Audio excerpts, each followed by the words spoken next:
Rick, thank you so much for being available today. Oh, good morning, Keith. I'm always pleased to be with you. It's a joy to be with you, and I love listening to all of the things that have happened to you since our last time around. Oh, thank you. You know, in a recent podcast, we talked about a few of our friends at Mayo, some of which have provided some care for you, particularly Brian Hardaway. And we mentioned the other guys there that are dear friends of ours, Brian Chong and John DeCuna and Draz. And I mentioned that I wanted to talk a little bit about Draz. And I'm always talking about Draz, but I wanted to talk a little bit about John DeCuna too. And both of those men have been incredible to me. Draz, I remember when I first came into Mayo, I worked in with the medical school, and he just would always give me like advice, and it would be wise advice. Whenever I wanted to do a project, he's like, that project sounds really great. He said, see if the students support it before before you run with it. See if they like it, if they are stakeholders in it. He would just give me a little advice like that. And oftentimes we come up with an idea, but we don't really talk to the people that are going to be using the idea or interacting with the idea or product. We just think this is a great idea. Like, we're going to run with it. And getting their feedback about the idea made it even better. Like they can help, they're going to be the users of it, right? They're going to be the beneficiaries of it. And so they know what they like, they know what their preferences are, what would make it the features such that they would want to engage with it. And so he just gave me advice like that all the time. I remember the first time I was coming to do a talk that Draz invited me to, his assistant said, "Hey, Keith, Dr. Draz would love for you to come and do this talk." And I sat down, I worked on a talk. It was about 45 minutes long. And I was so proud of it and ready to go with it. And it was going to be an opportunity to really kind of set the context and mindset for the incoming class of medical school students. And so about a couple of days before the presentation, and there were going to be a lot of speakers that are going to be there today for their orientation, Dr. Draz's assistant calls me back and says, "Can you send it to me?" And I sent them the talk, and they were like, "Great talk. It's 45 minutes is too long. Can you cut it down to 3 minutes?"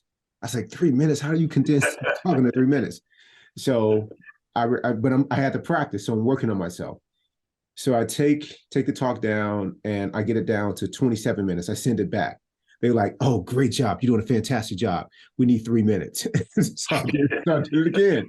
Cut it down to 11. "Oh, even better, Keith. Cut it down to 3." So, and what was happening is that not only was I cutting down the duration of the presentation, the video that I was going to show, I was cutting down part of my ego along the way, Yeah. of needing it to be the way that I thought it should be. No, this is what you were given.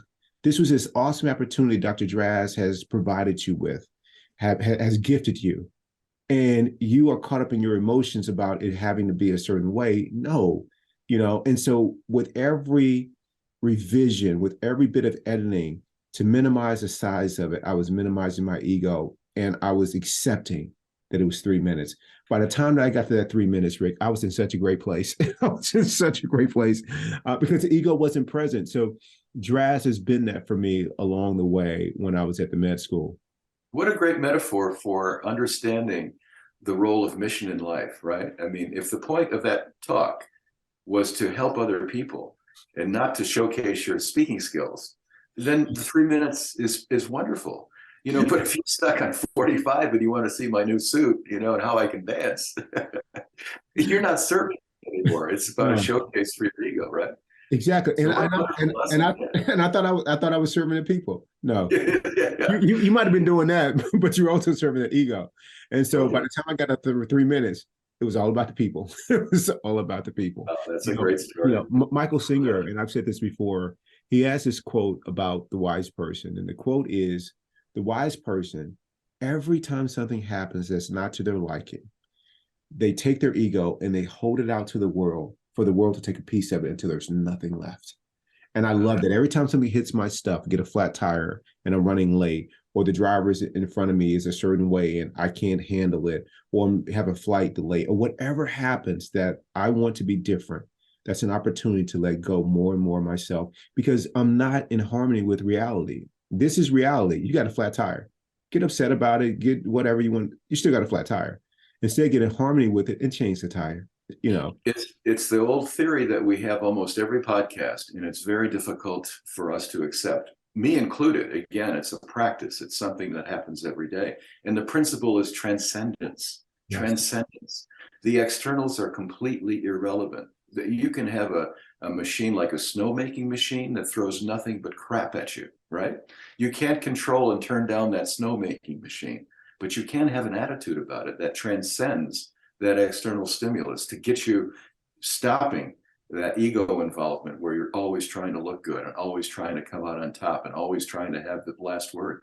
That vulnerability of knowing that whatever happens, I'm at the mercy of, but I have a choice as to how I want to react to it. Always, always we have that choice.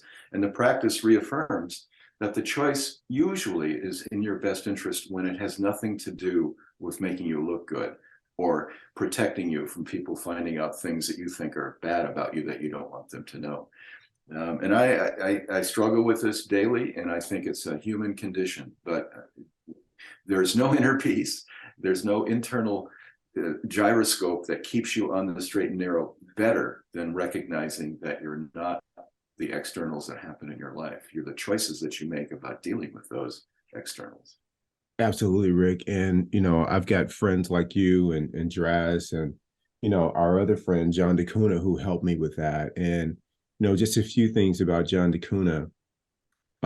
When I came to Mayo, Mayo is an academic healthcare center, one of the best in the world. And so academics are a priority there.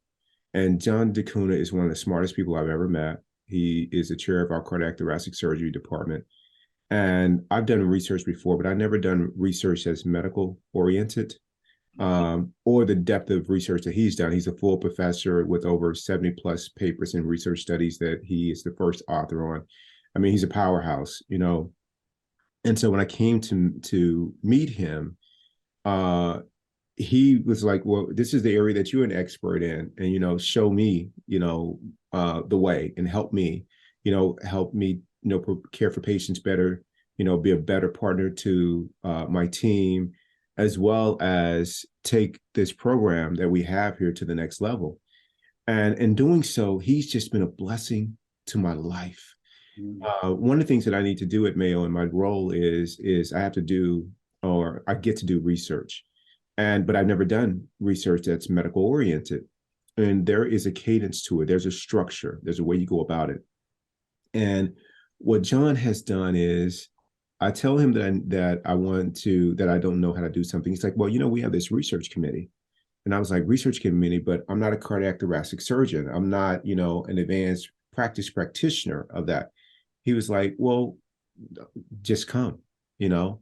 And I came, Rick, and I saw the way that they work together to like vet each other's ideas and their research study to make sure that it was sound, that it was going to meet that gold standard for research that's objective, that